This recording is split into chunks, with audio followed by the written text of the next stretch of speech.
conclusão das investigações, descabimento, constrangimento ilegal não evidenciado. Complexidade do feito. Ordem conhecida e concedida parcialmente com determinação do prazo de 30 dias para a conclusão do PIC. 1. Habeas corpus com pedido de liminar impetrado em favor do paciente Antônio Carlos Bezerra Aragão, investigado pela suposta prática de aplicação de verba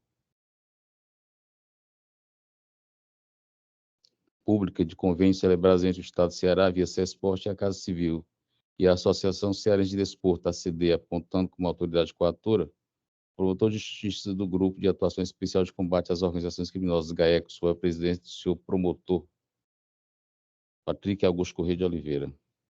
2. Inicialmente, empenho de destacar que o trancamento da ação penal, inquérito policial ou procedimento investigatório criminal por meio de habeas corpus é medida excepcional e extrema, que somente deve ser adotada quando houver inequívoca comprovação da tipicidade da conduta, da incidência da causa de extinção da punibilidade ou ainda da ausência de indícios de autoria ou de provas sobre a materialidade do delito, sem a necessidade de revolvimento fático probatório. 3. Como excediço, o princípio da razoável duração do processo não impõe termo exato para a conclusão dos feitos ou atos processuais. Todavia, imprescindível é verificar em cada processo procedimento a razoabilidade do tempo decorrido, consideradas suas peculiaridades, bem como as intercorrências fáticas e também jurídicas que interfiram na regular tramitação do feito, as quais podem conduzir a uma maior delonga na conclusão do feito, sem, contudo, configurar ilegalidade. 4. Ademais, vê-se que não há prazo previsto na norma para a conclusão das investigações conduzidas pelo Ministério Público, podendo o PIC ser prorrogado sucessivas vezes, desde que haja fundamentação. 5. Atualmente, segundo as informações prestadas pela autoridade coatora, o feito encontra-se em fase bem avançada, devendo ser concluído em breve. 6. Em caso, tendo em vista a complexidade dos fatos sobre a apuração e a crise mundial causada pela pandemia da Covid, que acompanhou parte da tramitação do procedimento de investigação, foram necessárias prorrogações de prazo. Existe ainda a necessidade de inúmeros oitivos, pedido de adiamento de oitivos pela própria defesa do paciente e dos demais investigados, diligências, bem como análise de vasta documentação, o que contribui para o tempo decorrido. 7. Desta feita, em análise à cronologia da realização dos atos, não vislumbra demonstração concreta de desígnio do Ministério Público, autoridade coatora, que caracteriza certos de prazo de formação da curva, mas impera a imposição de uma limitação temporal às investigações criminais para evitar procedimentos persecutórios que se dilatem indefinidamente. 8. Embora a investigação envolva valores financeiros, verbas públicas, além da necessidade de utilizar de várias pessoas, levantamento de movimentações bancárias, notificações, juntada de documentos, etc., deve-se evitar abuso, eventual abuso temporal.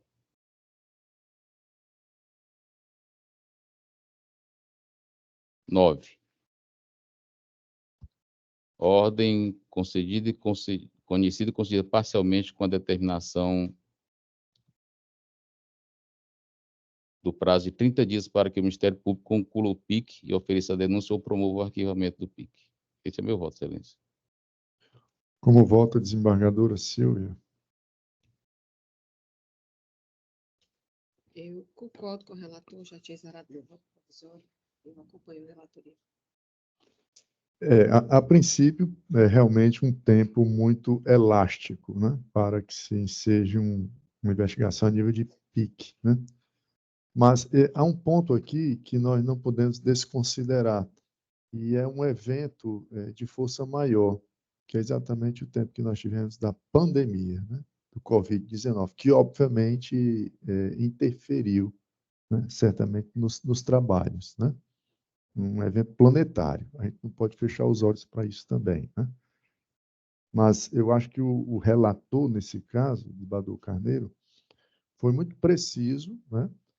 E feliz na concessão desse prazo de 30 dias, que mostra essa flexibilidade, essa atenção, essa sensibilidade, mas ao mesmo tempo a preocupação com a eficácia da celeridade, né? no caso em questão.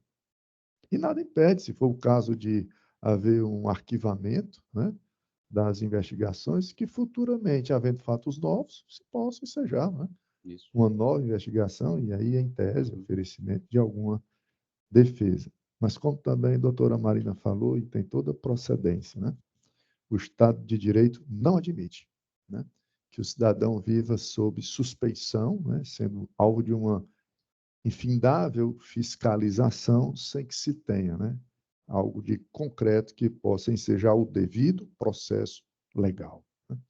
Então, eu acompanho o eminente relator, confirmando o voto provisório, na esperança de que 30 dias seja o tempo efetivamente limite para a conclusão das investigações, seja para denunciar, seja para solicitar o arquivamento. Proclamo o resultado. A primeira Câmara Criminal, por unanimidade de votos, conheceu do habeas corpus para dar-lhe parcial concessão, determinando o prazo de 30 dias para a conclusão das investigações. Na sequência, temos o item. Agora não temos mais processo extra-pauta, né? Objeto de sustentação presencial, só remotamente, né? Próximo é um processo de pauta, que é o item 1 do roteiro. E é o último presencial, né? Os demais são todos de sustentação remota. Item 1 da pauta.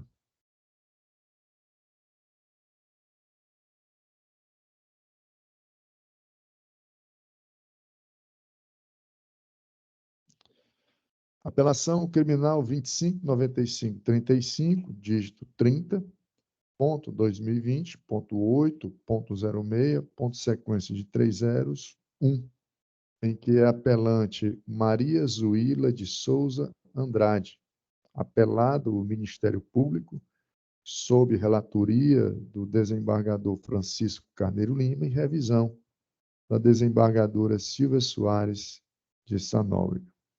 Concedo a palavra ao eminente relator. Um momento, Excelência, o número... O número do apelo é 259535, dígito 30, ponto 2020. Item 1 do roteiro. Apelação criminal.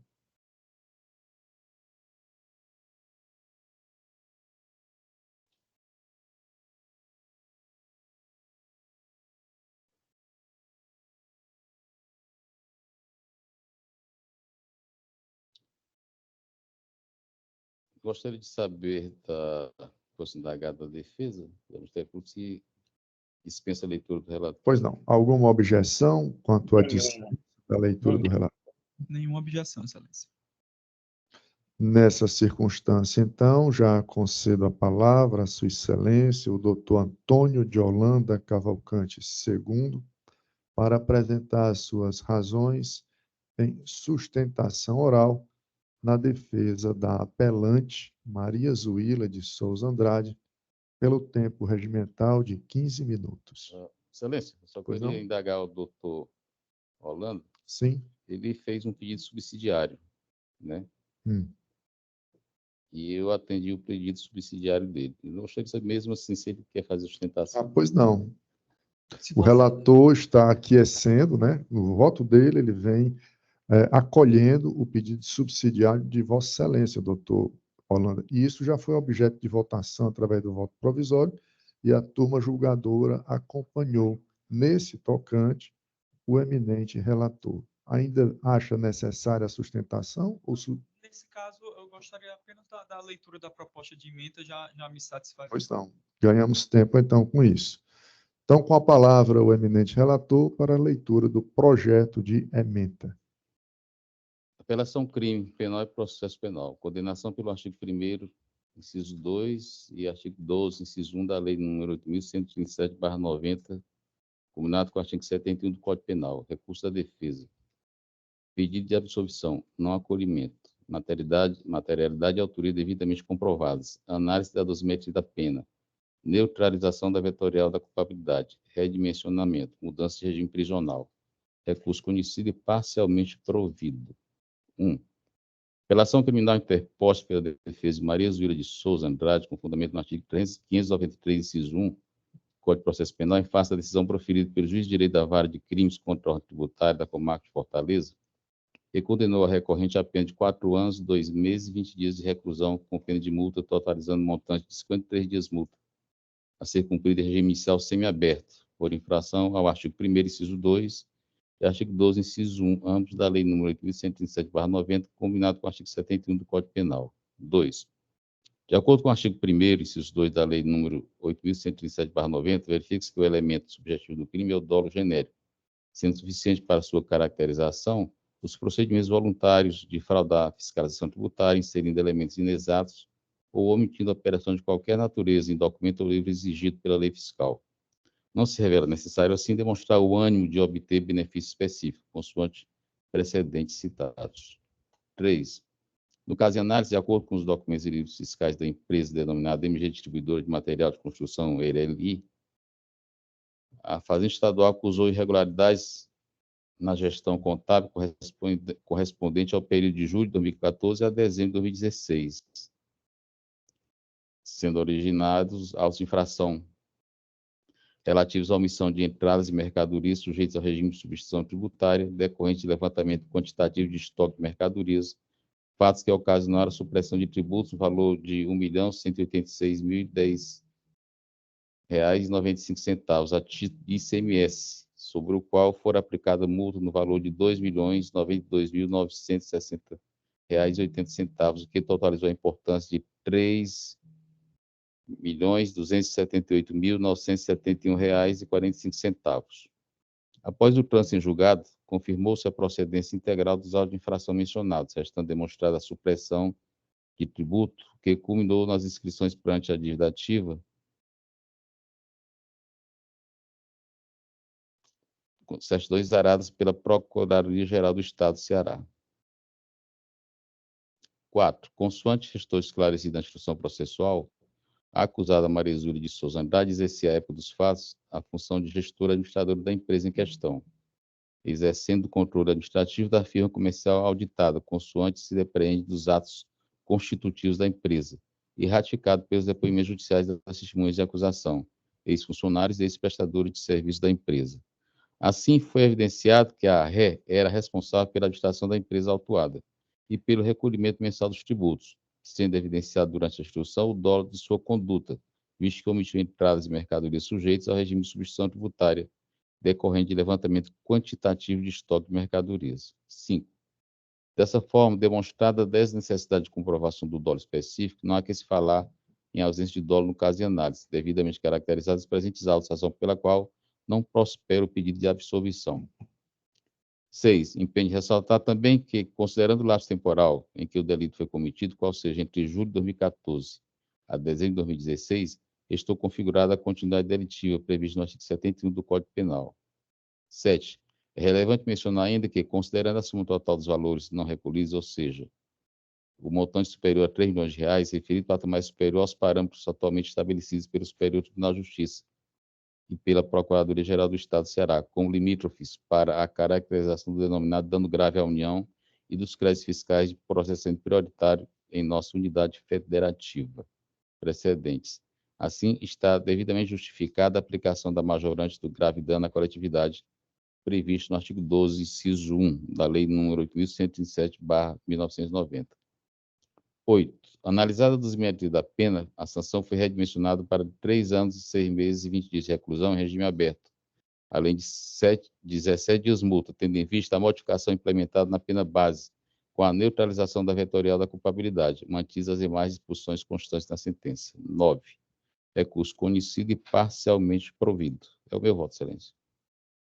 Como voto, desembargadora Silvia. Concordo com o relator.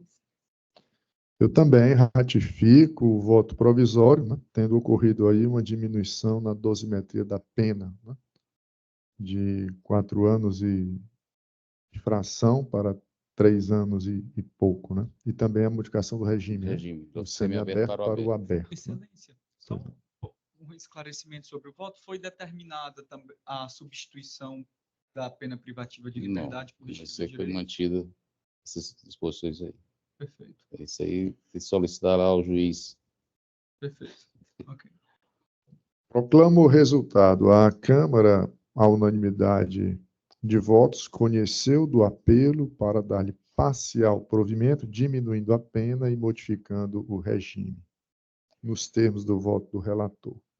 Agora passaremos às sustentações orais remotas, ao julgamento dos processos com sustentação oral remotamente. O primeiro deles, segundo a nossa ordem, é o item 43 do roteiro, né, de habeas corpus, né? Item 43, em sede de habeas corpus. Item 43 dos habeas corpus. Bom, havia sido habilitado para fazer sustentação oral Sua Excelência, o doutor José Vandenberg Chaves Maia Júnior. Eu sou informado de que, segundo os nossos registros, não se encontra remotamente na sala, mas como fazemos habitualmente, eu chamo aqui o doutor José Vandenberg Chaves Maia Júnior para que, se presente estiver, acuse o seu comparecimento. Não havendo manifestação do advogado, fica prejudicado o julgamento deste habeas corpus. Com a preferência de sustentação oral, será julgado nesta sessão, mas ao final, né? Na sequência, temos agora o item 3 do roteiro, ainda em sede de habeas corpus.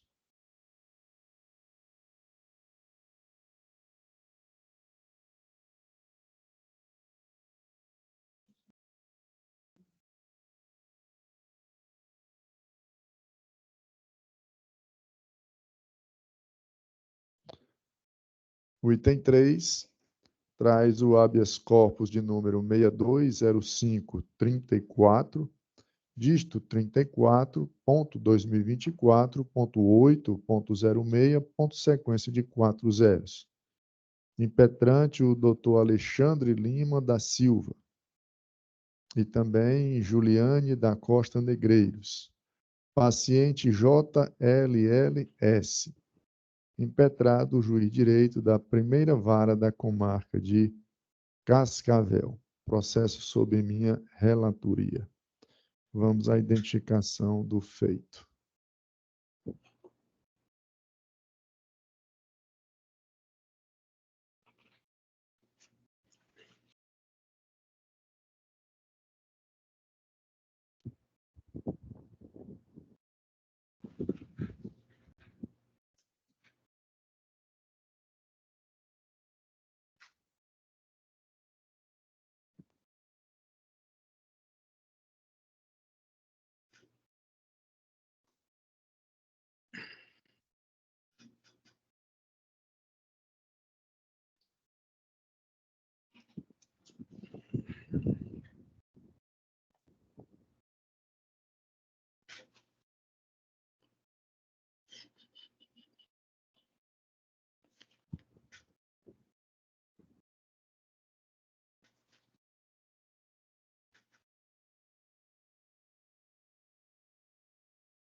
Eu indago à defesa e ao Ministério Público se estariam de acordo com a dispensa da leitura do relatório.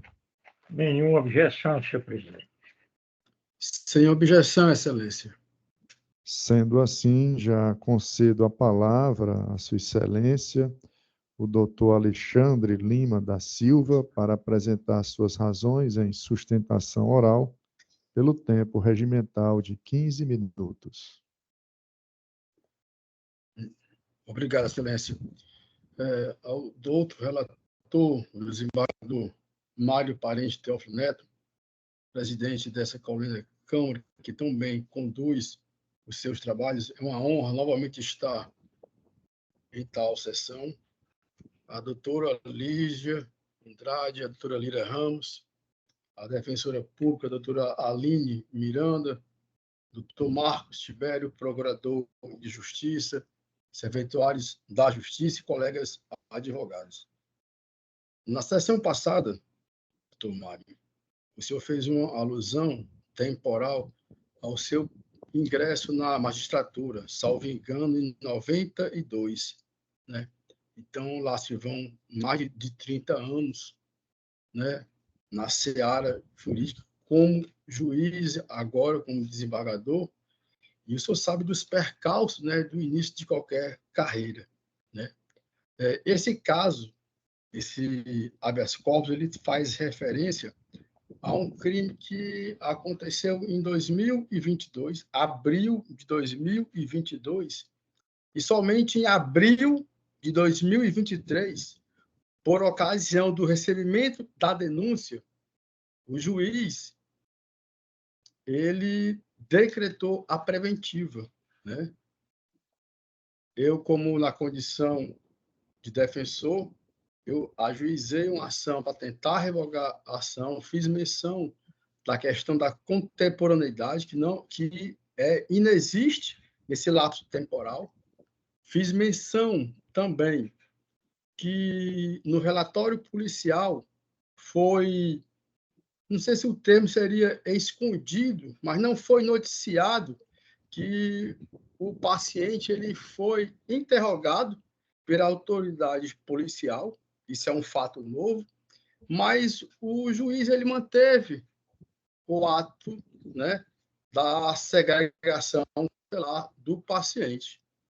E na petição do HC, que foi ajuizada, eu tenho que demonstrar todo o que foi alegado, citando esses pormenores, né?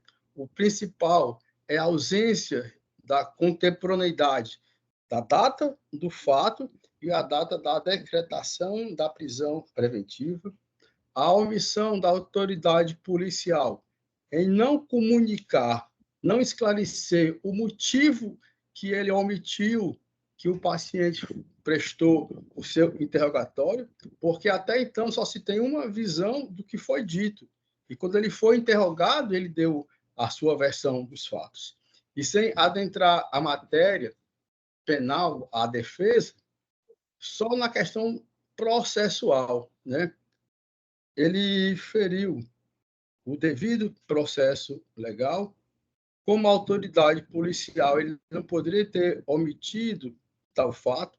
Ele não traz nenhum fato que coloque o paciente na cena do crime, exceto os carros que teriam passado na CE, uma CE, né? E ele colocou isso como único fato para colocar o paciente no local ou no ato criminoso, apenas isso, né? E foi tentado por esse impetrante fazer que ele poderia trocar a segregação cautelar por qualquer medida diversa da prisão, porque o paciente não tem nenhum motivo para ficar e permanecer preso como está até então. Ele foi preso agora em outubro do ano passado. Eu já fiz a defesa, né, preliminar, até para tentar agilizar esse processo, mas ele ainda continua preso, né?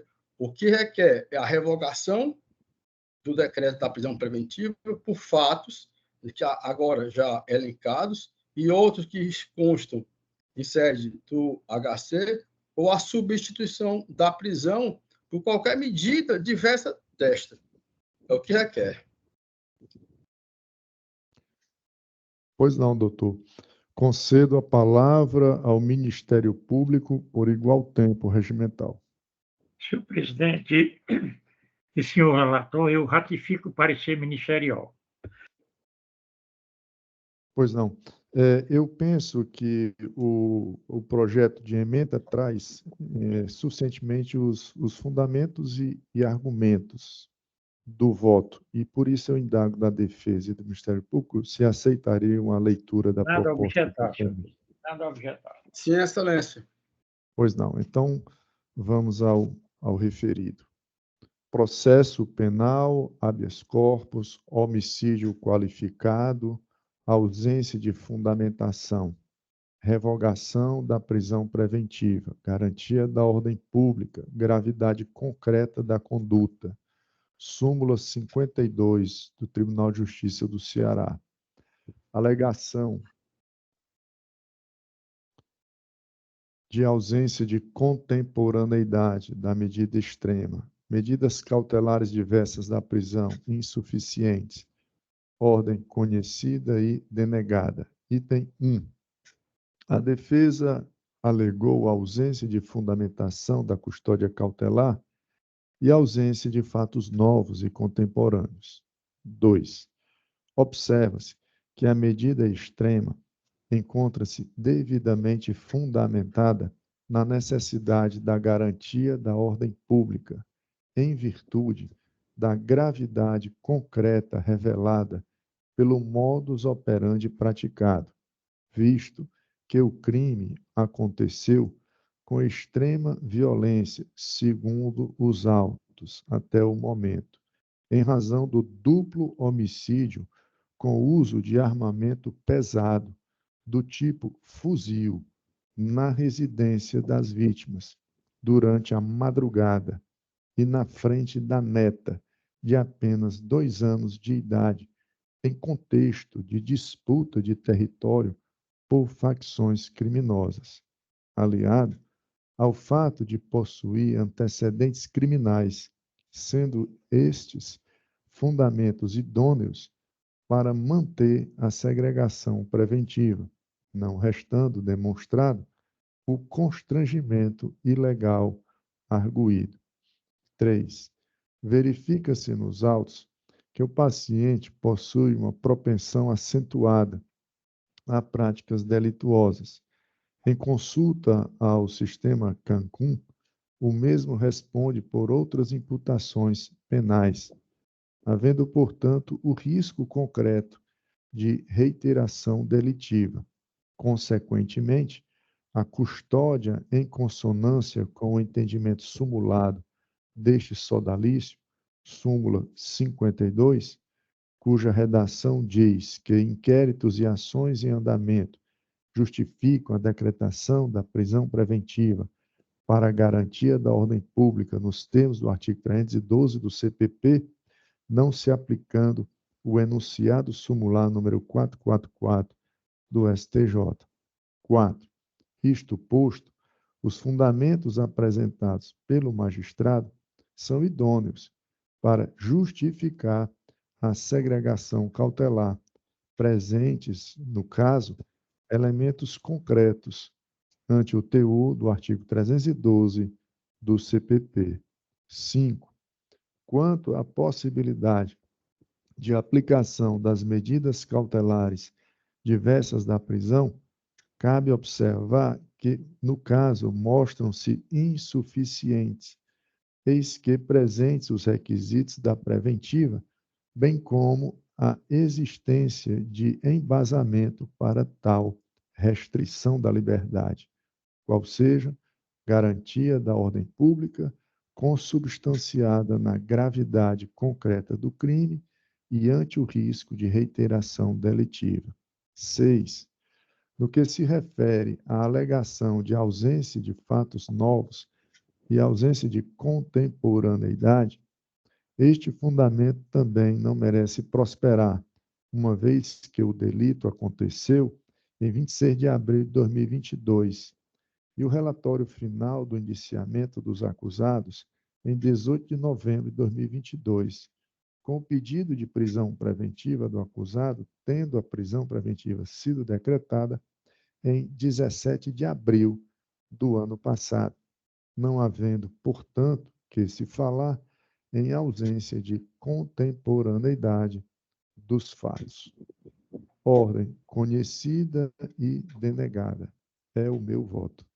Colho o voto da desembargadora Lígia Andrade de Alencar Magalhães. Ratifico meu voto provisório. Colho o voto da desembargadora Lira Ramos de Oliveira. Oponho, Vossa Excelência. Proclamo o resultado. A primeira Câmara Criminal, à unanimidade de votos, conheceu da ordem para denegar. O próximo processo é o que consta no item 64 do roteiro, de extra pauta ainda. Item 64 dos habeas corpus.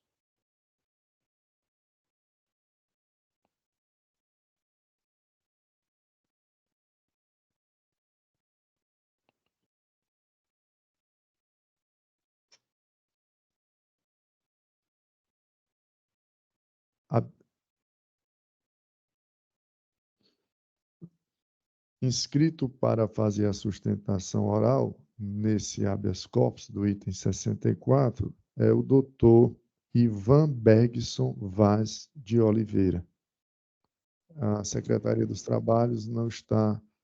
Boa tarde, Excelência. Está presente? Então, me perdoe, doutor, a informação não procede. Perdão. Então, vou fazer a chamada do processo. Habeas corpus de número 62.0121, dígito 21, ponto 2024, ponto 8, ponto 06, ponto sequência de 4 zeros. Impetrante, Dr. Ivan Bergson Vaz de Oliveira. Impetrante também, Marcela Ferreira de Castro. Paciente, MH2SS. Impetrado, juiz de direito do Juizado de Violência Doméstica e Familiar contra a Mulher da comarca de Juazeiro do Norte. Sob relatoria da eminente desembargadora Silvia Soares de Sanóbrega, a quem concedo a palavra. Boa tarde, presidente. Boa tarde a todos. Eu gostaria de perguntar se as partes dispensam a leitura do relatório. Alguma objeção? Nenhuma. Não, Excelência. Pois não. Então, sendo assim, já concedo a palavra ao doutor Ivan Bergson Vaz de Oliveira para apresentar suas razões em sustentação oral pelo tempo regimental de 15 minutos. Saúdo a todos os integrantes dessa egrégia Câmara, em especial ao presidente, ao seu presidente, excelentíssimo senhor doutor Mário Parente, e à desembargadora relatora, doutora Silvia Soares, ao ilustre e excelentíssimo membro do Ministério Público, aos advogados aqui presentes e aos serventuários, a membro da Defensoria Pública também. Excelência, o caso aqui é bem sucinto e eu vou ser o mais breve possível, até para não tomar o tempo de Vossas Excelências, porque é um caso que não requer muita complexidade e de fácil deslinde. É uma questão de habeas corpus impetrado contra uma medida protetiva dada em desfavor do paciente, a qual colocou em iminente risco de prisão, uma vez que ele foi obstruído de visitar a sua família e de ter livre acesso a determinados locais que foi determinado pelo juiz Wacó. É bom lembrar que, nesse caso, há uma peculiaridade interessante. O boletim de ocorrência foi lavrado no dia 19/12/2023. Ocorre que no dia 22/12/2003, a suposta vítima convida o paciente para um compromisso à tarde de se encontrar. No dia 30/12/2023, é oferecida a denúncia.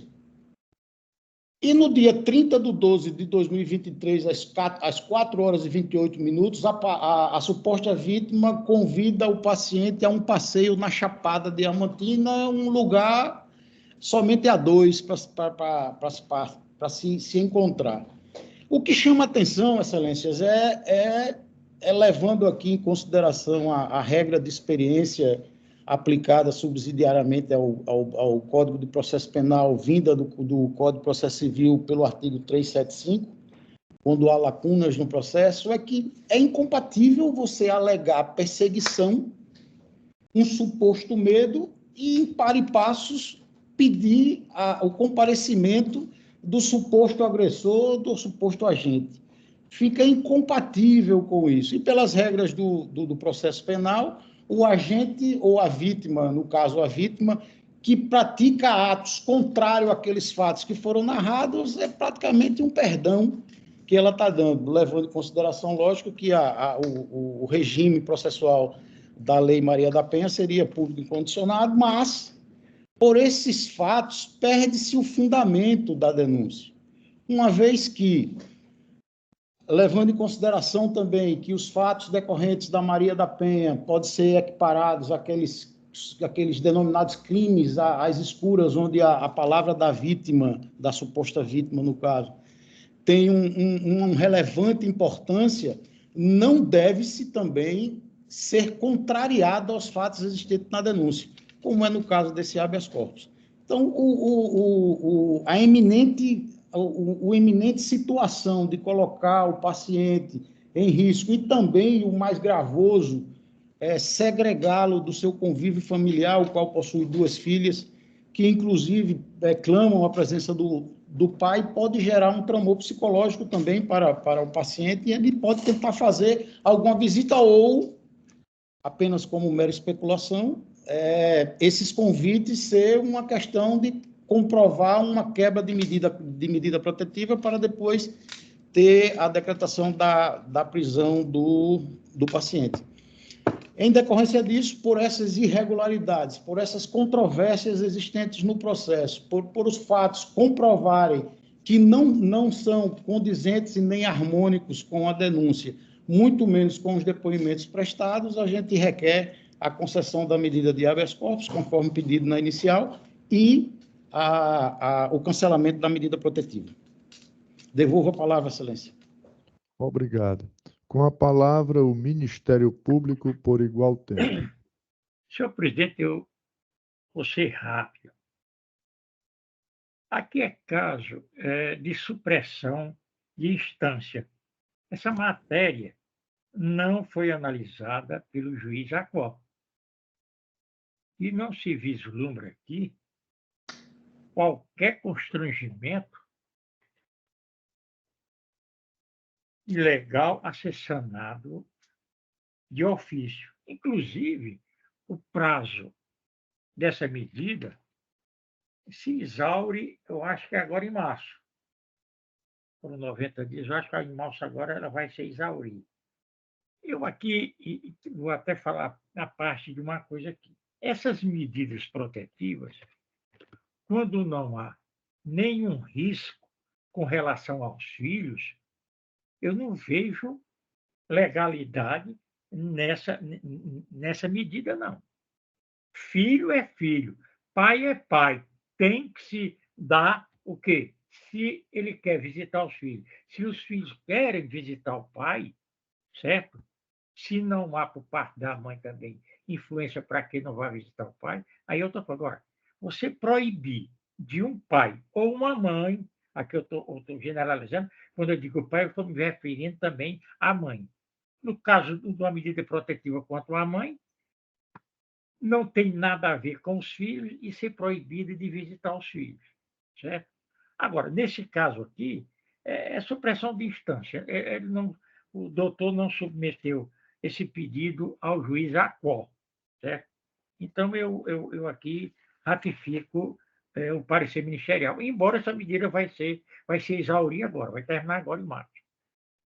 Essa medida protetiva por 90 dias. E agora, em março, ela vai se exaurir, ela vai desaparecer. É isso, senhor presidente. Devolvo a palavra à desembargadora Silvia. Vossa Excelência, eu gostaria de perguntar se poderia ler somente a proposta de... Alguma objeção? Nenhuma, senhor presidente. Nenhuma, Excelência. Pois não. Então, com a palavra a relatora para a leitura do projeto de ementa. Ementa penal, habeas corpus, violência doméstica e familiar contra a mulher. Insurgência em face da decisão que fixou as medidas de afastamento e de proibição de comunicação com a ofendida e familiares. Superveniência de sentença. Novo título judicial. Perda do objeto. Não conhecimento. Constrangimento ilegal. Não vislumbrado em análise ex officio. Tese negativa de autoria e de atipicidade da conduta. Impossibilidade de análise na via estreita do writ.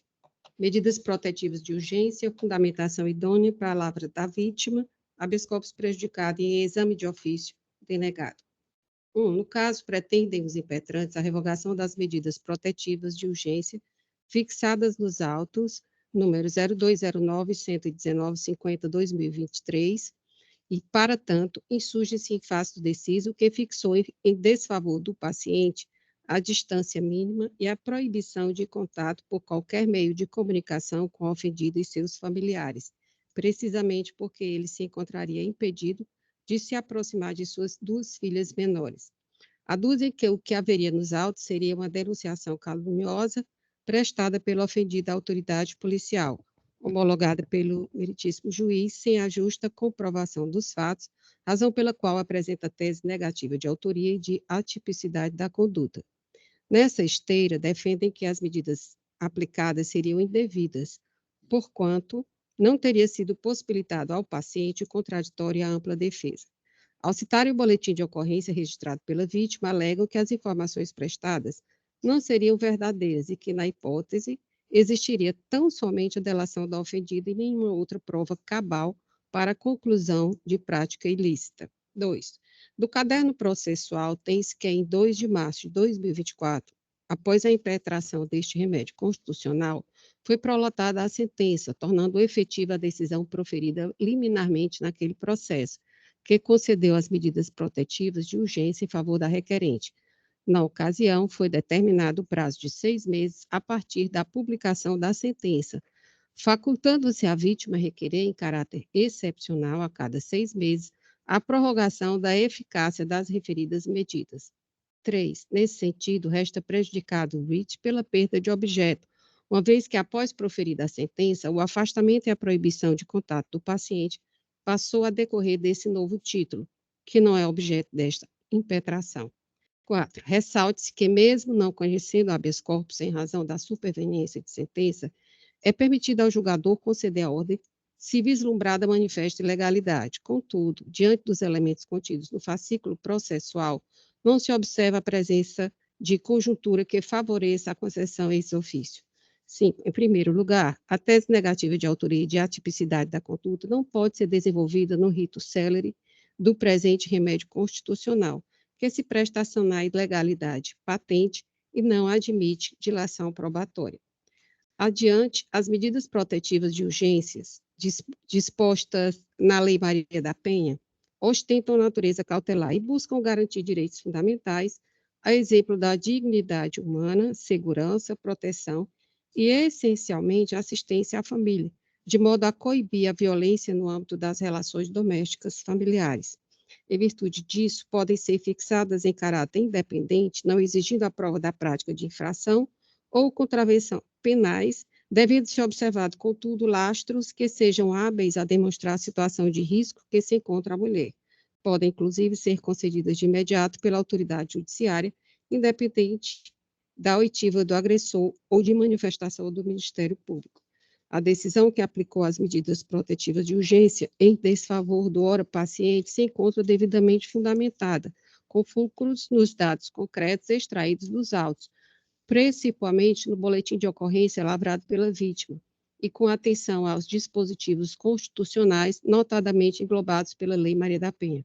É que as informações prestadas pela ofendida dão conta de que o paciente supostamente não aceitaria o fim do relacionamento e a perseguiria, através de ligações e mensagens, além de que ele seria violento e, em outros momentos, já a teria agredido.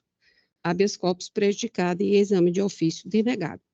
Eu só queria fazer uma alusão a uma situação que, já que sobreveio a sentença, doutor Ivan, o senhor estaria até do prazo, digamos assim, de verificar a questão dos familiares, né, do resguardo, que fosse esclarecido quem seriam esses familiares, se os filhos, ou se existe, eu não sei se existe alguma ação de guarda, de compartilhamento de guarda, alguma coisa que isso aí foge à nossa alçada. Mas, nesse momento, seria uma maneira até de minimizar essa questão do afastamento das crianças. Perfeito, Celso. Obrigado. Eu acompanho a eminente relatora, ratificando o voto provisório já exarado. Como vota a desembargadora Lígia? Com a eminente relatora. Proclamo o resultado. A primeira Câmara Criminal, à unanimidade de votos, julgou prejudicado o habeas corpus nos termos do voto da eminente relatora. Bom, entramos agora nas sustentações orais dos processos de pauta realizadas remotamente. E o próximo processo a ser chamado, o primeiro, né, dos de pauta com sustentação remota, é o do item 43 do roteiro. Item 43. Aliás, não, perdão.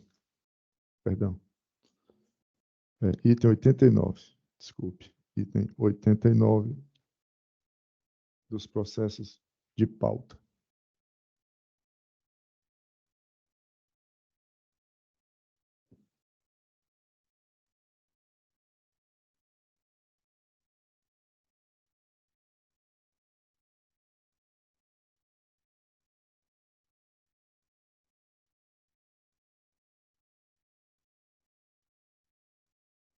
Recurso em sentido estrito de número 201.562, dígito 88.23.8.06.0300.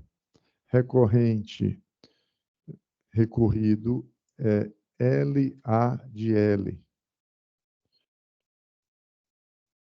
Assistente do recorrente, AQEA e outros.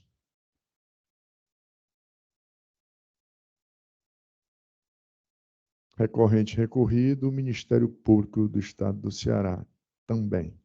Sob relatoria da desembargadora Silvia Soares de Sanóbrega, a quem concedo a palavra. Pois não, Excelência. Trata-se de recursos em sentido estrito interpostos por Lindenberg Aires de Lima e pelo Ministério Público do Estado do Ceará, em face da decisão do juiz do direito da primeira vara da comarca de Pacajus, a juíza, que pronunciou o réu pela prática do delito previsto no artigo 121, parágrafo 2º, incisos 3 e 6 do Código Penal. Em suas razões, as folhas 395 a 404, Lindenberg Aires de Lima requer... Excelência. Pois não? Não, tinha solicitado sustentação oral. Sim, o senhor vai já fazer. Perdão. Estava fazendo a leitura do relatório, me perdoe. Isso. Nas suas razões, as folhas 395, 404, Lindenberg Aires de Lima requer preliminarmente a nulidade da sentença de pronúncia por excesso de linguagem. No mérito, requer a exclusão da qualificadora prevista no inciso 3 do parágrafo 2º do artigo 121 do Código Penal. Contrarrazões foram ofertadas pelo Ministério Público do Ceará e pelo assistente de acusação.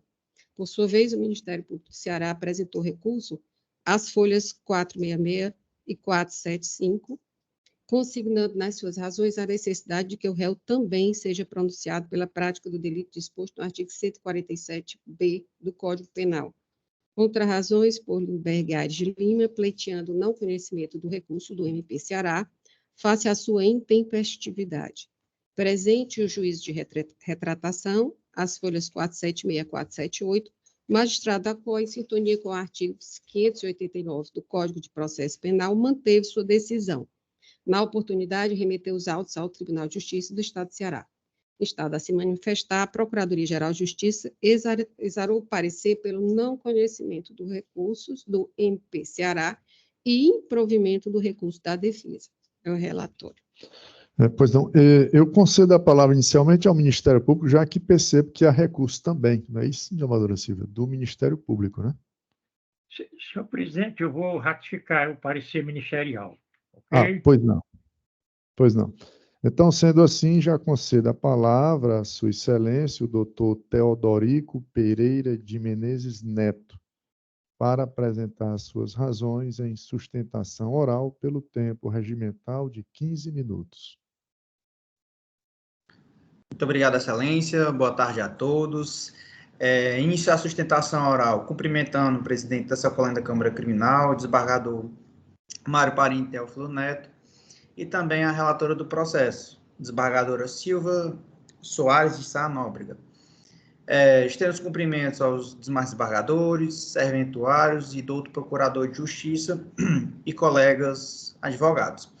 O presente recurso em sentido estrito busca a reforma da decisão de pronúncia em apenas 2 pontos. O primeiro consiste no reconhecimento da nulidade por excesso de linguagem, e o segundo seria correspondente ao decote da qualificadora de asfixia. O recorrente ele foi pronunciado pela prática do crime de feminicídio, o emprego de asfixia, né, que vitimou sua ex-companheira. Esse fato ocorreu no dia 23 de março do ano passado, na comarca de Pacajus.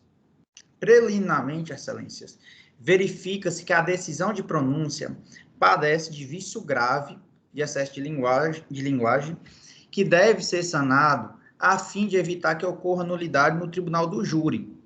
Desembargadora Silvia, a defesa foi até surpreendida quando viu a decisão de pronúncia de 13 laudas, apresentando diversas conclusões sobre a gravidade do fato, periculosidade social do acusado, com fundamentação exaustiva acerca da qualificadora do feminicídio, quando o artigo 413 do Código de Processo Penal estabelece uma moderação de linguagem, bem como uma fundamentação específica, basicamente sobre a materialidade do crime e o indício suficiente de autoria. Inclusive, a defesa nem tocou no ponto em sede de memoriais, resposta à acusação, em nenhum momento do processo, sobre o decote da qualificadora do feminicídio, mas mesmo assim foi exaustivamente debatido na decisão ora impugnada.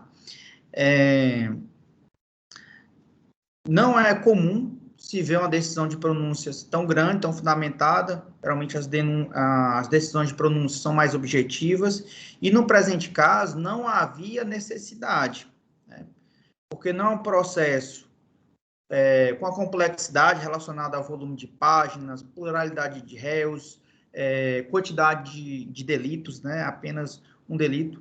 É importante ressaltar que eu não estou dizendo que não se trata de um crime gravíssimo, mas sim sobre as circunstâncias do caso, que não havia necessidade de incorrer em excesso de linguagem, como pode se verificar na decisão de pronúncia. Além disso, não havia necessidade de incorrer no excesso de linguagem, porque a defesa também, além de não ter debatido acerca do decote da qualificadora do feminicídio, também não apresentou nenhuma tese com relação à negativa de autoria. O acusado, no primeiro momento, em sede policial, não deu nenhum depoimento, porque ele tentou se matar no momento dos fatos, e em sede de instrução processual, por orientação deste advogado, exerceu seu direito constitucional ao silêncio. Outra afirmação que prejudica, que pode prejudicar eventualmente no júri, é sobre a periculosidade social do agente e também do crime, que consta na parte final da decisão, que faz a análise sobre a manutenção da prisão preventiva, que poderia ter sido feito de forma mais objetiva ou mesmo em apartado, em outra decisão.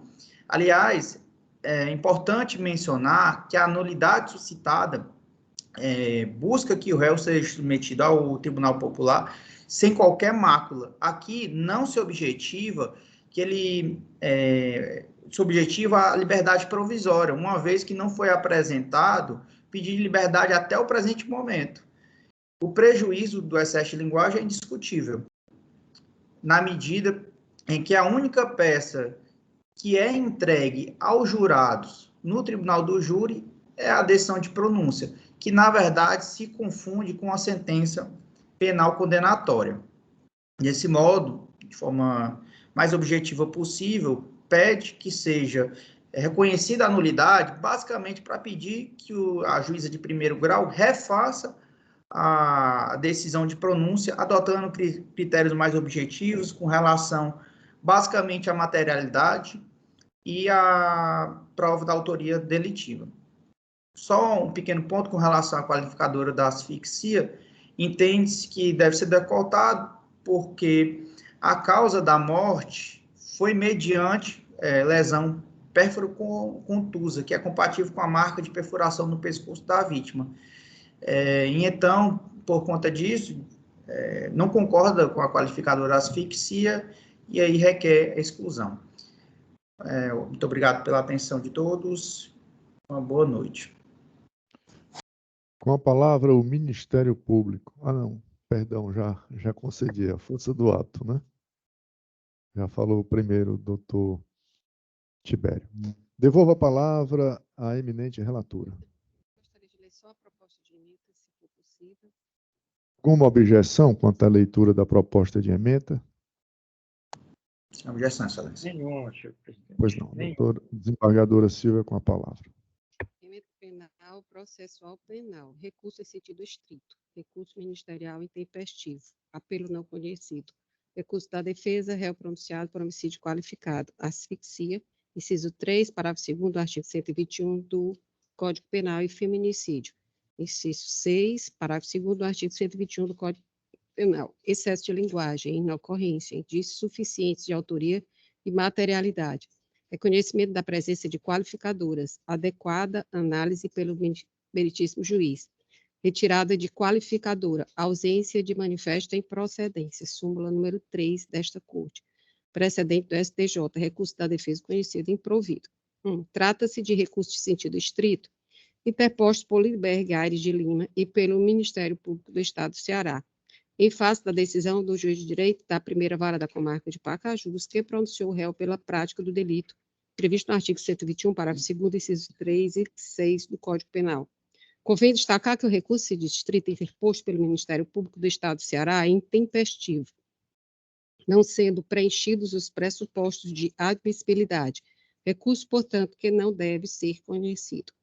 No recurso, Lindbergh Aires de Lima requer preliminarmente a nulidade da sentença de pronúncia por excesso de linguagem. No mérito, requer a exclusão da qualificadora prevista no inciso 3º do parágrafo 2º do artigo 121 do Código Penal. Por um lado, o magistrado tem o dever de não emitir juízo de valor acerca do mérito da causa. Por outro, também não pode deixar de apontar os indícios suficientes de autoria e materialidade, sob pena de faltar fundamentação à pronúncia. No caso do julgador, reconheceu corretamente a evidência da materialidade, a existência de indícios da autoria delitiva e a presença das qualificadoras, sendo insuficiente para ensejar o excesso de linguagem arguído, o uso de expressões, afirmações e doutrina para tratar da incidência da qualificadora de feminicídio. 6. No que diz respeito ao afastamento da qualificadora imposta, inciso 3º, parágrafo 2º do artigo 121 do Código Penal, também não prospera o pedido recursal, pois incabível em sede de recurso de sentido estrito, devendo o seu exame ser realizado pelo Conselho de Sentença, salvo quando for manifestamente improcedente, o que não ocorreu em caso. 7. A existência de indícios razoáveis de que o crime de homicídio qualificado ocorreu por asfixia, conforme documento técnico apresentado, folhas 87 e 88, e em razão da condição da vítima ser do sexo feminino, justifica encaminhar a decisão para o Conselho de Sentença, cumprindo ao júri popular decidir se as qualificadoras encontram-se presentes, e a exclusão deste momento processual torna-se inviável, tendo em vista que há elementos probatórios carreados aos autos que fundamentam sua manutenção, em que pese a defesa vise confrontar o exame cadavérico com a perícia realizada no local de crime. 8. A súmula 03 desta Corte prevê expressamente que as circunstâncias qualificadoras constantes da peça acusatória somente serão excluídas da pronúncia quando manifestamente improcedentes, em face do princípio indúbio pro sociedade. Ora, consoante dispõe a jurisprudência consolidada por este egrégio Tribunal de Justiça, afasta-se a qualificadora na pronúncia apenas quando esta for manifestamente improcedente ou sem qualquer amparo dos elementos do processo, em observância ao juízo natural, qual seja o tribunal do júri, situação não constatada nos presentes autos. Recurso interposto pelo Ministério Público do Estado do Ceará não conhecido, recurso interposto por Lindbergh Aires de Lima fora conhecido e improvido. Eu só queria fazer aqui uma pequena alusão.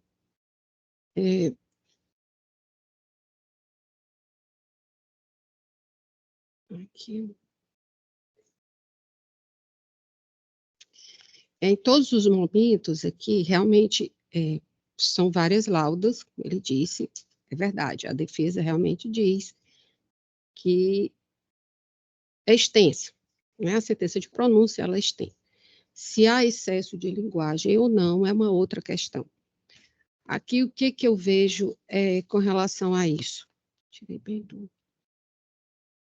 O juízo de primeiro grau,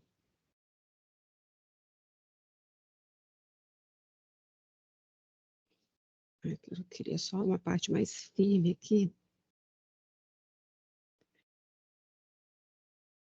Pronto. O juízo de primeiro grau, ele realmente foram 12 páginas e meia, mais ou menos. Foi, vamos dizer assim, seria excesso de linguagem ou foi excesso de zelo com relação aos autos em si? Né?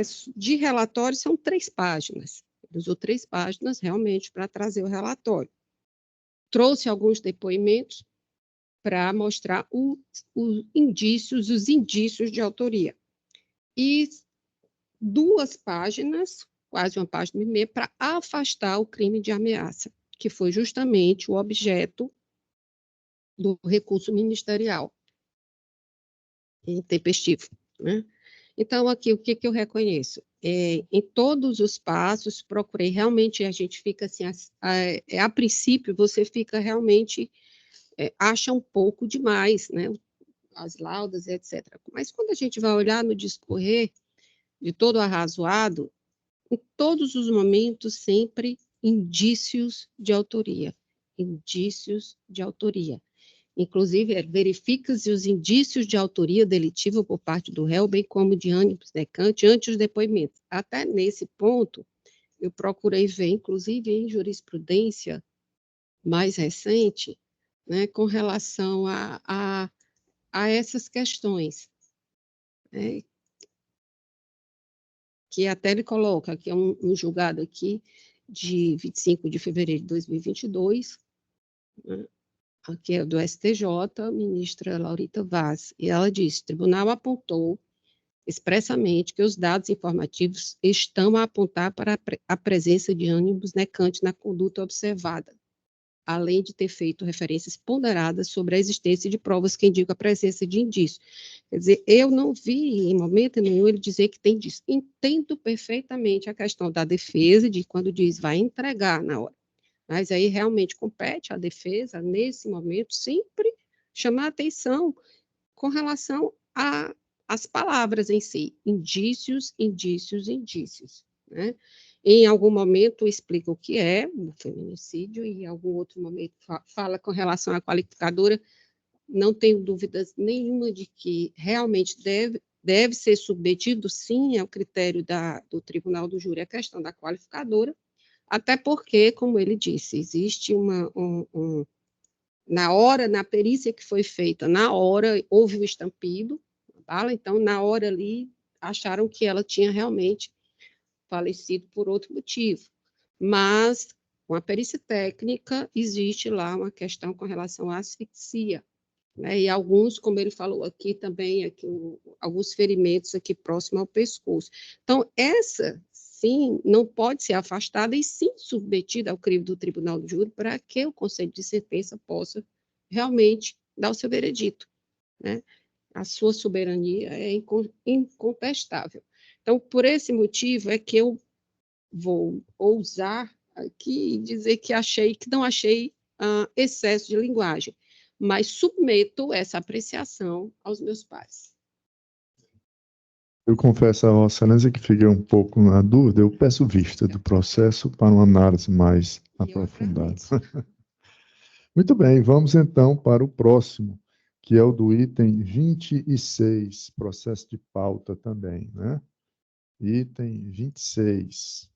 Traz a apelação criminal 27.17.47, dígito 15.2022.8.06.0001, em que é apelante Mário Ticiano Severino de Araújo, também Moisés de Souza Miranda, apelado ao Ministério Público sob minha relatoria. Vamos à identificação do processo.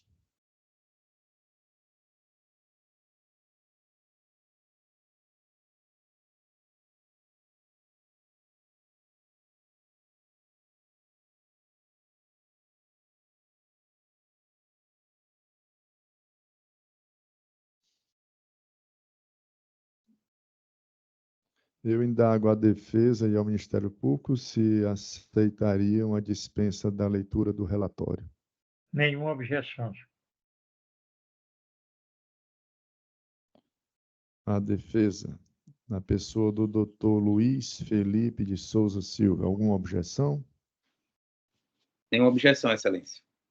Pois não. Sendo assim, então, já concedo de pronto a palavra a Vossa Excelência, o Dr. Luiz Felipe de Souza Silva, para apresentar as razões em sustentação oral pelo tempo regimental de 15 minutos.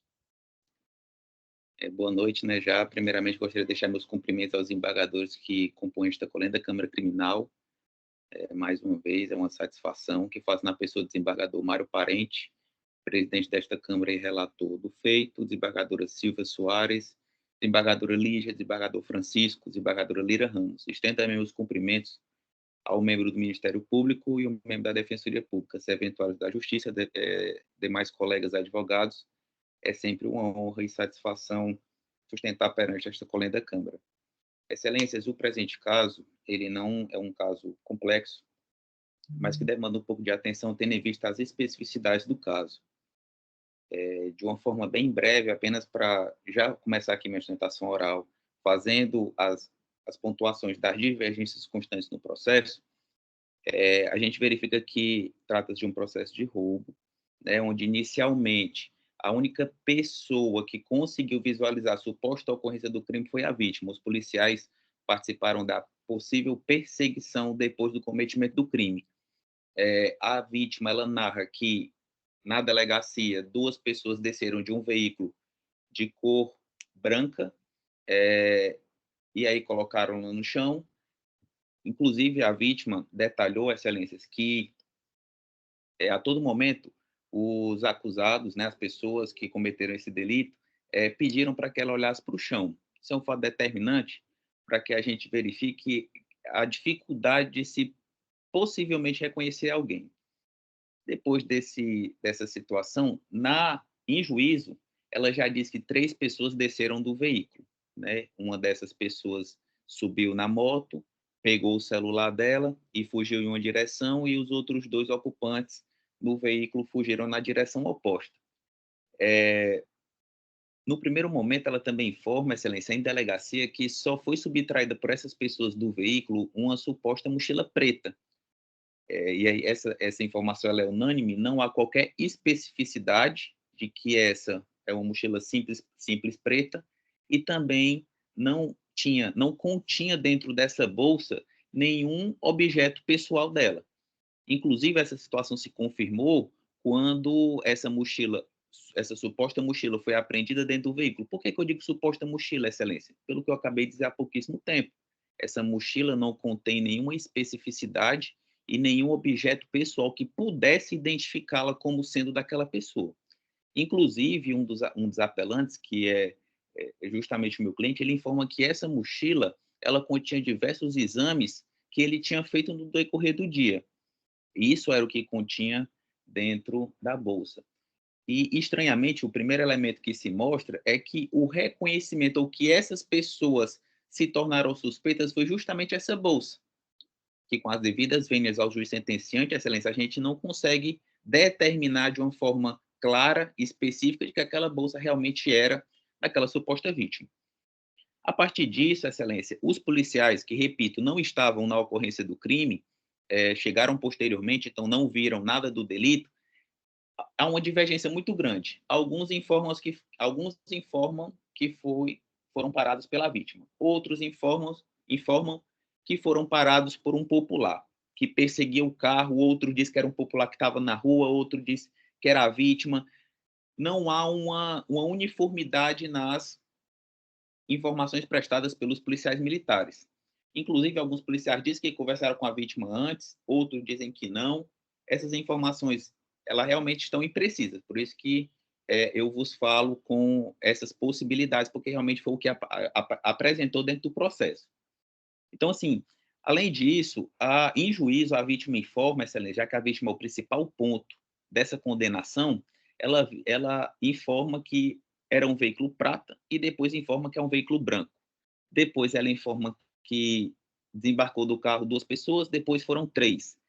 E segue toda essa situação. Excelência, o que a defesa requer hoje, no primeiro momento, é a absolvição por insuficiência de provas.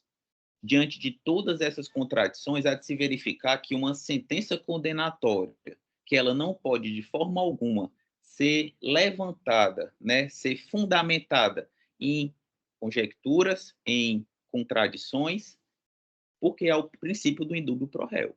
Então, se o que a gente tem é uma suposta vítima, e um ponto muito importante que deve ser levantado, Excelência, é o seguinte: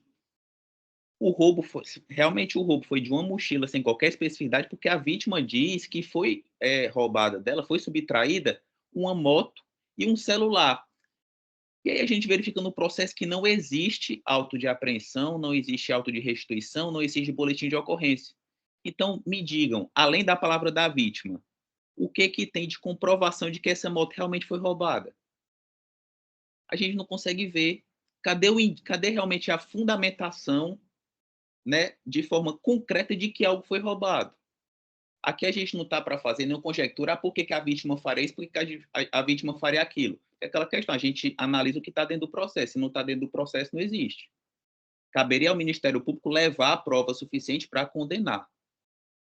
Então, assim, se a gente não verifica nem o que realmente foi roubado, supostamente roubado, como é que a gente vai determinar uma condenação em regime fechado? Então, assim, diante de todas essas inconsistências, inicialmente a defesa requer absolvição com base no princípio do indúbio pro réu. Então, diante de todas essas contradições, essas lacunas que foram apresentadas a vossas excelências, é que a defesa requer absolvição. De forma subsidiária, excelência, mas não fugindo do princípio que já foi abordado, a defesa se insurge do ponto da sentença com relação à utilização da arma de fogo, né, tanto para majorar a pena quanto para, de uma forma prejudicial também, colocá-lo em um regime mais gravoso do que o necessário. Por que eu digo isso, excelência? Porque, de igual forma da primeira tese levantada, a vítima é a única que levanta a questão da utilização de uma suposta arma de fogo. E que, convenientemente, essa suposta arma de fogo foi levada pelo indivíduo que se encontrava na moto, que, não, repito, essa moto, esse indivíduo nunca foi encontrado. Essa moto foi, segundo ele, mas não consta registro algum. Essa é a insurgência também da defesa. E aí, excelência, essa arma de fogo já é uma jurisprudência pacífica.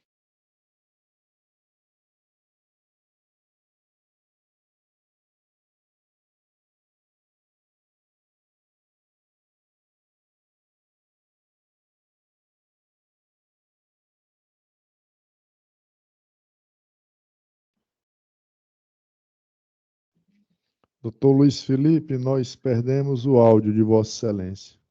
Percebi agora, excelência. Vou reiniciar aqui a partir da questão da arma de fogo, tá ok? Consegue me ouvir bem? Sim, consigo, doutor. O senhor tem mais 5 minutos. Perfeito. Conforme eu ia dizendo, a gente se insurge com relação à questão da utilização da arma de fogo, porque a vítima, de igual modo à primeira tese, a arma de fogo é levantada somente pela vítima, que convenientemente, excelência, segundo a vítima, essa arma de fogo, ela foi utilizada. Perdemos de novo o áudio de Vossa Excelência. Me ouvem bem? Agora sim. Pelo rapaz da moto. Perdemos pela terceira vez o áudio de Vossa Excelência. Eu troquei aqui o 4G o 5G pelo 4G, acho que agora vai melhorar. Vou utilizar só o restinho do meu tempo, prometo que não vou me alongar. Excelências, a questão da arma de fogo. Somente a vítima supostamente viu essa arma de fogo que convenientemente fugiu com o rapaz da moto, que, repito, nunca foi encontrada de forma comprovada dentro do processo. Além disso, excelência, a jurisprudência ela diz que a palavra da vítima ela tem uma forte relevância nesse crime contra o patrimônio, mas essa parte é muito importante, desde que ela seja corroborada com os outros elementos dentro do processo. O que isso quer dizer, excelência? Vamos supor, a arma não foi encontrada. Tudo bem, a arma pode não ter sido encontrada, mas durante a perseguição a polícia viu alguém jogar uma arma de fogo e depois ela não foi encontrada? A polícia ouviu o disparo de arma de fogo? Não. Todos os policiais militares são unânimes com relação a essa informação. Não viram, não vislumbraram nenhuma arma de fogo. Então, nesse caso em específico, a única coisa que se tem é a palavra da vítima. Aqui não se está a requerer, diferentemente do que foi levantado pelo Ministério Público, com as devidas vênias, a questão da ausência de perícia na arma de fogo. Não quer dizer, aqui a defesa se insurge com relação a que não existem outros elementos dentro do processo, com exceção da palavra da vítima, que possam realmente evidenciar o uso da arma de fogo. Então, diante disso, Excelência, a gente tem uma questão de jurisprudência, né, que se for realmente interpretada de uma forma inteira, a gente verifica que ela não é para ser aplicada, nesse caso específico, porque só se tem a palavra da vítima, não se tem outro elemento. A palavra da vítima, nunca que ela pode, de forma alguma, ser superior a uma jurisprudência, a um princípio do indúbio pro réu, de forma alguma. Então, a defesa se insurge de forma subsidiária nesse sentido. Então, consequentemente, retirando a arma de fogo, se tira essa questão da majoração da pena e também na utilização dessa arma de fogo para que o regime prisional ele não seja aplicado da forma que foi aplicado pelo juiz sentenciante. Então, já me direcionando à parte final, Excelência, a defesa de uma primeira forma requer absolvição diante dessas inconsistências, né? A defesa entende que a sentença, com as devidas vênias, ela não conseguiu evidenciar de uma forma concreta, de uma forma com 100% de certeza, a participação do acusado, devendo imperar o princípio do indúbio pro réu, de forma subsidiária à retirada da arma de fogo e, consequentemente, as suas aplicações no decorrer da dosimetria da pena. É assim que a defesa se manifesta. Agradeço mais uma vez a oportunidade de sustentar perante esta colegiada da Câmara Criminal e devolvo a palavra, Excelência. Ao Ministério Público. Senhor presidente, eu ratifico o parecer ministerial. Pois não, eu indago à defesa e ao Ministério Público se há alguma objeção quanto à leitura da proposta de ementa. Sem objeção, Excelência. Penal e processo penal. Apelação, roubo majorado, emprego de arma de fogo e concurso de agentes. Preliminar de nulidade afastada. Sentença fundamentada. Indícios de materialidade e autoria contundentes. Relevância probatória do depoimento da vítima. Características que permitiram a individualização dos suspeitos. Apreensão dos bens subtraídos em posse dos acusados. Recurso conhecido e desprovido. 1. Narra a denúncia que, durante o período noturno do dia 14 de setembro de 2022, na rua Lins do Rego, bairro Vila Peri, nesta capital, os acusados teriam subtraído, mediante grave ameaça, em concurso de agentes e com emprego de arma de fogo, os pertences da vítima, sendo eles a motocicleta, uma mochila de cor preta e um aparelho celular. Ainda segundo a peça inaugural, aspas, a vítima chegava em sua residência, localizada na Rua 2, Mondubim, na sua motocicleta não identificada, quando foi abordada por 3 indivíduos, um que permaneceu na condução do veículo Volkswagen Gol 1.6L MB5, placa QPR 0J33, cor prata, e outros 2 que desembarcaram e anunciaram o assalto. Um deles identificado como um dos acusados, que subtraiu da vítima sua mochila de cor preta, ao passo que o outro indivíduo, não identificado, portava uma arma de fogo tipo revólver e subtraiu-lhe a motocicleta e aparelho celular. Fecho aspas. 2. Apreciando a preliminar suscitada quanto a uma possível ausência de fundamentação da sentença, o que caracterizaria a possível violação do artigo 93, inciso 9 da Constituição do Brasil, imperioso rejeitá-la de pronto. Ainda que o recorrente manifeste sua inconformidade com os fundamentos suscitados, há de se reconhecer que eles foram devidamente expostos e possuem alicerce lógico compatível com uma conclusão que pode ser extraída a partir das provas coligidas pela acusação, o que torna imperioso reconhecer que não há omissão, ausência de fundamentação ou mesmo sua deficiência ou nulidade do comando sentencial. 3. Com efeito, dúvidas não pairam quanto à materialidade do delito. A se considerar que o tipo penal se encontra consubstanciado na conduta de subtrair coisa alheia móvel para si ou para outro mediante grave ameaça ou violência à pessoa, percebe-se que a própria inversão da propriedade dos bens que foram subtraídos da vítima, acrescida da aduzida ameaça, se mostra apta a evidenciar a presença desse requisito. Nesse ponto, convém assentar que a orientação jurisprudencial vigente nesta Câmara converge para atribuir relevante valor probatório ao depoimento da vítima em delitos de natureza patrimonial, sobretudo quando o delito restou praticado à revelia do olhar público, como é o caso, eis que a hipótese sob comento ocorreu durante a madrugada, e quando tal depoimento do ofendido guarda a ocorrência, coerência e compatibilidade com os demais elementos formadores da convicção judicial colhidos nos autos. Nesse sentido, precedentes. 4. Compulsando os autos, vê-se que a vítima foi capaz de informar os policiais parte da placa e o modelo do veículo utilizado na prática delitiva. Para além disso, além de se rememorar que a parte da res furtiva foi encontrada em posse dos acusados e que houve o pronto reconhecimento, ao menos de um deles, por parte do ofendido. Tal conjuntura analisada em sua inteireza permite a compreensão de que, no caso em tela, o procedimento de reconhecimento de pessoas se mostrou desnecessário e dispensável, possibilidade que encontra rimo, inclusive na própria literalidade do artigo 226 do CPP. 5.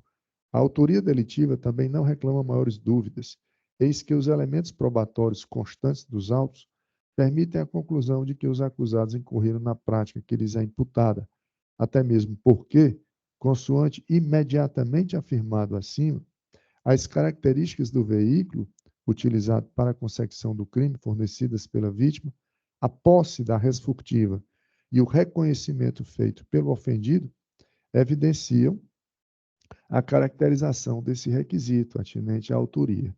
Nesse particular, a presença de indícios robustos aptos a demonstrar a autoria e a materialidade evidenciam a ausência de qualquer reproche da sentença condenatória quanto à condenação dos apelantes. Em uma outra ordem de ideias, a tese de afastamento da causa de aumento de pena, alusiva ao emprego de arma de fogo, não comporta acolhimento, porquanto a aplicação dessa majorante se encontra acompanhada de fundamentação adequada, à luz do contexto probatório coligido nos autos, e compatível com a dicção do Superior Tribunal de Justiça, quanto à temática, eis que, segundo aquela corte, aspas, é dispensável a apreensão e a perícia da arma de fogo para a incidência da respectiva causa de aumento de pena no crime de roubo, quando é evidenciada a sua utilização no delito por outros meios de prova, tais como a palavra da vítima ou o depoimento de testemunhas. Fecha aspas. Essa decisão ela foi retirada do agravo regimental no ARESP, número 2282.032 de São Paulo, relatoria da ministra Laurita Vaz, sexta turma, julgado ano passado, dia 5 de setembro. 7. Por fim, inexiste reproche a ser feito quanto à valoração negativa da circunstância judicial alusiva às circunstâncias do crime, na primeira fase da dosimetria, à luz do artigo 59 do Código Penal, sob o fundamento de ter sido o delito praticado em concurso de agentes. Ora, ao proceder dessa forma, o magistrado de planície atuou em plena conformidade com o que preceituam o artigo 68, parágrafo único, do referido diploma legal. Concluo dizendo, recurso conhecido e desprovido. É o meu voto. Colho o voto da desembargadora Lígia. Ratifico meu voto provisório. Colho o voto da desembargadora Lira. Também ratifico o voto provisório com Vossa Excelência. Proclamo o resultado. A primeira Câmara Criminal, por unanimidade de votos, conheceu do apelo para julgá-lo improvido. Mais algum processo com sustentação oral? Não. Faltaram 2, né? HC 43, proclamar o resultado, porque não houve a sustentação da ausência do advogado. Né? Habeas corpus do item 43, por unanimidade, conhecido e denegado o remédio heróico. Mais algum, seja de pauta ou extra pauta? Não? Qual? 16 já foi anunciado. Já foi proclamado o resultado, né? Assistiu por e-mail e imediatamente o desembargador presidente anunciou o resultado. No momento daquele primeiro instante da sessão. Doutora Cíntia, quantos processos efetivamente julgados nesta tarde e noite? 170 processos foram julgados. 170 processos julgados em 4 horas e meia de sessão. Algum registro a fazer antes do término? Não havendo nenhum registro, agradecendo a Deus por mais um dia de trabalho, declaro encerrada a presente sessão, desejando a todos uma boa noite. Boa noite a todos. Boa noite. Boa noite a todos.